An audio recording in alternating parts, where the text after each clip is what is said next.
वडिलांच्या अंत्यदर्शनाआधी दिली परीक्षा. सोलापूरच्या लेकीने मराठीत मिळवले 65 गुण. सोलापूर येथील शरदचंद्र पवार प्रशालेमध्ये इयत्ता 10वी मध्ये शिकणाऱ्या धनश्री पवार हिच्या आयुष्यात परीक्षा काळातच मोठे दुःख कोसळले. धनश्रीचे वडील भिकाजी पवार यांचे 20 फेब्रुवारी 2026 रोजी दुःखद निधन झाले. घरात अंत्यविधीची तयारी सुरू असतानाच धनश्री समोर 10वीच्या मराठी विषयाच्या पेपरचे आव्हान उभे होते. यावेळी प्रशालेचे मुख्याध्यापक तानाजी माने यांनी धनश्री व तिच्या नातेवाईकांची समजूत काढून अंत्यविधी सुमारे 2 तास पुढे ढकलण्यास सांगितले आणि धनश्रीला परीक्षा केंद्रावर घेऊन गेले.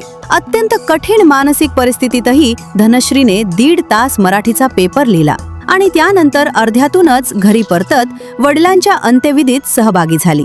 आज जाहीर झालेल्या 10वीच्या निकालात धनश्रीला मराठी विषयात 65 गुण मिळाले असून ती उत्तीर्ण झाली आहे. तिच्या जिद्दीचे सर्वत्र कौतुक होत आहे.